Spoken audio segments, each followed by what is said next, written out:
Merci, bonjour à tous. Donc, je vais intervenir sur l'implication du véhicule terrestre à moteur à l'arrêt, sujet que m'a confié mon excellent confrère Aurélie Covio. Alors, pour la petite anecdote, le premier dossier que j'ai traité était un dossier avec un véhicule à l'arrêt et j'ai eu cette magnifique réflexion à mon ancien patron. Pourquoi est-ce qu'on irait indemniser en qualité d'assureur ce véhicule? Parce qu'il n'a pas eu de contact avec la victime. Voilà. Je vous laisse apprécier et penser la réflexion qu'il m'a faite. Donc, je maîtrise un peu plus ce sujet maintenant, ne vous inquiétez pas. Donc, je ne sais pas si vous projetez ou pas. Vous voulez que je projette? Oui, je peux Ouais, projeter. comme ça, je vais suivre. Euh, Comme à contrario de mon confrère Go qui vous a exposé de façon excellente l'obligation d'offre de nos clientes compagnies. Moi, je vais me baser sur les jurisprudences parce que c'est une construction jurisprudentielle, comme vous le savez. Je ne vous rappelle pas l'article 1 de la loi de 85 avec le terme d'implication. Et à partir de ce moment-là, les juridictions ont l'obligation de définir ce que voulait dire le terme d'implication. Donc, vous avez plusieurs arrêts sur la notion d'implication, puisque la construction jurisprudentielle s'est attardée à la définir. Donc, tout véhicule qui est intervenu à quelque titre que ce soit dans la survenance de l'accident. Ça ne nous dit pas, avec l'arrêt de 98, ce qui se passe exactement et dans quelles conditions un véhicule peut être impliqué.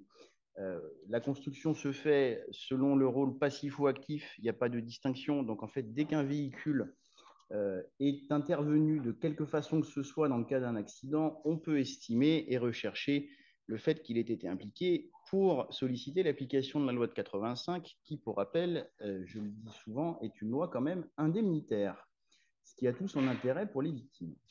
Alors, le sujet de l'implication est important, mais le sujet également, pardon, vous m'entendez mieux là? C'est mieux? Également, c'est où se déroule l'accident. Alors, la Cour de cassation est venue préciser la survenance de l'accident dans une propriété privée et elle a estimé que l'implication pouvait s'effectuer et rechercher les dispositions de la loi de 85. Donc, vous avez toute la construction jurisprudentielle qui a complété tout ça en disant que le véhicule stationné sur la voie publique pouvaient être impliqués. Et l'arrêt de 2004 se posait la question de savoir si un véhicule stationné dans un sous-sol à usage privatif, dans une résidence privée, pouvait être impliqué. Alors, la Cour de cassation a jugé que oui, nous le savons tous, qu'un parking souterrain dans lequel se déroule un accident, le véhicule est impliqué. Euh, Garage du pavillon, arrêt de 2014 aussi. Donc, c'est une conception qui est très extensive sur l'implication. Euh, L'autre sujet, c'est comment. Donc, savoir comment cette implication du véhicule doit se dérouler. Alors, en arrêt ou en mouvement, de la même façon, la Cour de cassation a estimé que le véhicule était impliqué, donc code 85 s'applique. Je suis page, ouais, je suis page en même temps. 6, désolé. Je suis page 6. Et on arrive, là, dans le cadre de mes développements, à des arrêts qui sont intéressants, que personnellement je trouve plus qu'excessifs. Alors, je vois sourire mes confrères avocats de victimes. Vous avez notamment l'arrêt 2019 qui est intéressant, ce qu'on a synthétiquement appelé l'arrêt du scooter. Donc, vous avez un accident, je vous relate les faits, vous avez un accident, vous avez quelqu'un en voiture qui arrive, qui voit l'accident devant lui, qui descend de son véhicule et qui va relever un scooter ou une moto qui était au sol. Le sujet est de savoir est-ce que cette action entraîne l'implication de cette moto. Alors, la Cour de cassation a jugé que oui, donc la victime qui a subi une rupture du tendon a été indemnisée sur le fondement de la loi de 85. Je pense que mon confrère Gau sera d'accord avec moi que cet arrêt est absolument scandaleux. Je ne vois pas en quoi relever un scooter dans la rue implique nécessairement l'implication de ce scooter dans le cadre de la rupture d'un tendon d'Achille et donc indemniser ce brave monsieur, très sympathique, mais je ne vois pas en quoi l'assureur doit indemniser cette victime dans le cadre de la loi de 85. Donc là, en fait, avec cet arrêt, moi, j'estime qu'on est un peu sur la notion d'implication en folie, je vois ça comme ça, où la Cour de cassation ou les juridictions vont rechercher absolument à indemniser les victimes au détriment des compagnies d'assurance. Je vous ai également placé un arrêt de la Cour d'appel de Poitiers qui est assez récent, où là, ce qui est intéressant dans cet arrêt, c'est pour ça que je vous l'ai mis, vous avez des véhicules qui sont irrégulièrement stationnés. Alors, dans ce cadre-là, la Cour de cassation estime que tous les véhicules sont impliqués. Alors, la précision, me semble-t-il, dans cet arrêt, ce qui est intéressant, c'est qu'ils étaient stationnés de façon irrégulière. Je vous ai mis d'autres arrêts avec des stationnements réguliers dans lesquels je conteste, enfin, j'estime que la Cour de cassation, que la Cour de cassation va un peu loin dans le cadre de la définition de l'implication. Pour exemple, le fameux arrêt des tendeurs élastiques. Alors, les faits sont très simples. Vous avez un couple qui installe sur le toit de leur véhicule une plaque en contreplaqué qui est fixée au moyen de tendeurs élastiques. Et madame, en fermant la porte, ce n'est pas du sexisme, ce sont les faits, va casser un des tendeurs et son mari va être blessé par la plaque. Alors là, la Cour de cassation a jugé que objet transporté, accessoire nécessaire au transport autorisé sur le toit d'un véhicule terrestre à moteur, fut-il en stationnement sur la voie publique, alors précision qui n'a, me semble-t-il, aucun intérêt, moteur arrêté, très bien, donc victime d'un accident de la circulation. Alors moi, je veux bien tout. Mais alors, il va falloir m'expliquer quel est le lien entre le fait d'installer un objet sur un toit et juger que le véhicule est impliqué dans l'accident. Alors, je n'ai pas la réponse. Hein. Voilà. C'est une réflexion. Je ne sais pas si mon confrère Hugo a une observation aussi, mais je ne comprends pas pourquoi, si ce n'est bien évidemment indemniser la pauvre victime, très bien défendue par des confrères, dans le cadre de son indemnisation. Ce n'est qu'un avis personnel. Et là, nous arrivons sur des arrêts extrêmement intéressants, me semble-t-il, la chute des victimes sur des véhicules. Donc, il y a l'arrêt fameux du kitesurfer, que je pense que tout le monde connaît ici, qui, se prenant une énorme rafale de vent, je pense, est soulevé et finit atterri sur un véhicule garé sur un parking public. Donc, de la même façon, il faudra m'expliquer en quoi le véhicule serait impliqué dans l'accident, parce que finalement, il ne fait pas grand-chose. Et donc, la victime est indemnisée.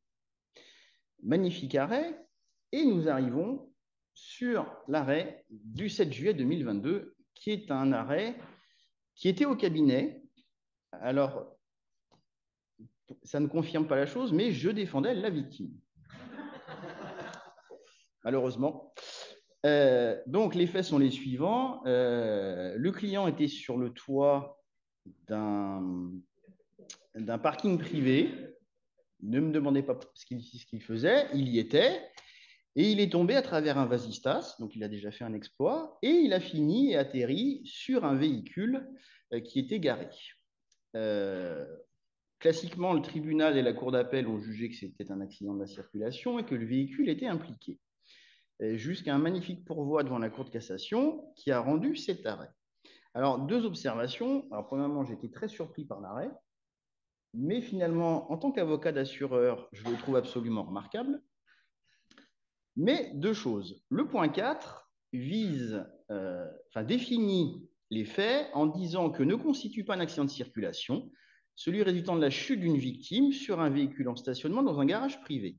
Alors, je pense que cette observation n'est pas le fondement de la décision, puisque la Cour de cassation estime qu'un véhicule est impliqué s'il est situé dans un garage privé. Mais, ça c'est tout, me semble-t-il, l'objet de l'arrêt, la précision faite, lorsqu'aucun des éléments liés à sa fonction de déplacement n'est à l'origine de l'accident. Alors, ça m'appelle quelques observations. Je pense que si mon client était tombé sur le moteur du véhicule, je ne vois pas comment la Cour de cassation aurait pu juger que ce n'est pas lié à sa fonction de déplacement. Là, il était tombé sur l'aile avant-gauche de mémoire du véhicule, donc la tôle. Si l'on se réfère aux autres arrêts qu'on a vus avant, moi, je pense qu'à partir du moment où, si on applique cette jurisprudence à tous les dossiers, ou les victimes, ou éventuellement des carambolages, où il y a des véhicules qui sont stationnés de façon régulière, ou ne sont pas visés et des éléments liés à la fonction de déplacement, je me pose la question, je n'ai pas la réponse, mais nous sommes là pour ça, de savoir si le véhicule est réellement impliqué. Je pense qu'il y a des contestations à faire. Voilà. Il faut bien embêter les avocats de victimes quand même. Autre arrêt de janvier 2001, c'est classiquement une chute dans un autobus. On sait que nous sollicitons l'indemnisation des victimes qui chutent, mais là, cet arrêt est intéressant parce que le bus était à l'arrêt. La Cour de cassation a jugé que le véhicule était impliqué. Je pense que c'est aussi extensif. Et, voilà. Autre sujet, très rapidement, je ne sais pas si je suis encore dans les temps. Il reste 5 minutes. 5 minutes, très bien. Je vais te faire façon synthétique. Les incendies. Le sujet de l'incendie, implication du véhicule à la condition que l'incendie est involontaire. Si c'est volontaire, loi 85 ne s'applique pas. Si c'est involontaire, ça s'applique. Arrêt intéressant, très succinctement, du 26 novembre 2020. Alors, c'est un incendie sur un scooter, mais le scooter est garé dans un hall d'immeuble. Et là, ce qui est intéressant dans cet arrêt, je trouve, c'est que sur le point 6 de l'arrêt, vous avez une construction jurisprudentielle qui est intéressante, puisqu'il y a la définition de l'exclusion de la loi de 85. Non, pardon, il y a une condition d'application de la loi 85 qui détermine il faut que le lieu soit un lieu où la circulation est possible, autorisée, prévue et aménagée à cet effet. Donc là, ce sont les 4 conditions qui sont fixées par la Cour de cassation. Donc, comme le scooter était dans un hall d'immeuble, exclusion de la loi de 85. Dernier sujet rapidement sur le chargement, déchargement et chute d'objets. Alors, j'estime que la loi de 85 n'a absolument pas vocation à s'appliquer. Je suis désolé, Aurélie. Hein. Voilà. C'est mon avis. Il y a toute une construction jurisprudentielle sur la notion de chargement, déchargement et chute d'objets. Alors, il faut regarder si nous sommes dans le cadre de la fonction de déplacement du véhicule ou si nous sommes dans le cadre de la fonction outil. Si c'est fonction outil, 85 ne s'applique pas, mais il y a des jurisprudences un peu particulières, notamment l'arrêt du 19 février 97 qui est sur la page 13, où la Cour de cassation a relevé que dans le cadre d'une opération de chargement, la loi de 85 était applicable, donc l'implication du véhicule a été retenue, alors que la personne victime était dans la phase finale de chargement d'une remorque. C'est pareil, c'est quelque chose qui me heurte quand même beaucoup. Pourquoi venir solliciter une contribution d'une pauvre compagnie d'assurance où vous verrez après vos cotisations augmenter? Je dis ça comme ça. Oui, mais non. Non, droit commun. Oui, oui. Oui, mais différentes. Je peux opposer des fautes, plus simplement. Voilà, donc tout ce qui est chargement, déchargement, très synthétiquement, il faut vraiment se fixer par rapport aux faits. Faut aller chercher les faits et déterminer si on est en chargement, déchargement. Bon, c'est toujours au cas par cas. Et je finirai sur. Il reste 5 minutes. Oui, oui, il reste 5 minutes. L'arrêt, page 15. Petite extension. Il n'y a pas que la loi de 85, il y a aussi l'article R 211.5 qui nécessite et qui oblige une obligation d'assurance pour tout ce qui est objet. Donc, vous pouvez aller chercher sur les deux fondements éventuellement la responsabilité et l'indemnisation des clients, même si je trouve que le 205 est plus idoine sur tout ce qui est chargement, déchargement et objet que la loi de 85. Je vous ai mis d'autres arrêts, donc vous aurez les plaquettes, hein, je pense. Voilà. Qu'est-ce que je peux vous... En fait, c'est souvent la même chose. Très rapidement, si l'arrêt de 2022, qui est page 18, si vous pouvez, sur la fonction outil. Donc ça, c'est important. Dès que vous avez la fonction outil, la 85 n'est pas applicable. Donc il n'y a pas d'implication du véhicule. Donc, c'est tout ce qui est tractopelle, choses comme ça. La petite distinction, je pense qu'il faut faire, c'est voir si le moteur était à l'arrêt ou pas.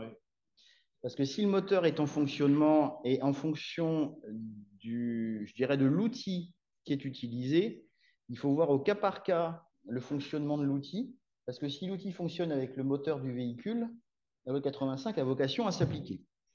Voilà, donc en fait, c'est toujours des dossiers qu'il faut regarder au cas par cas.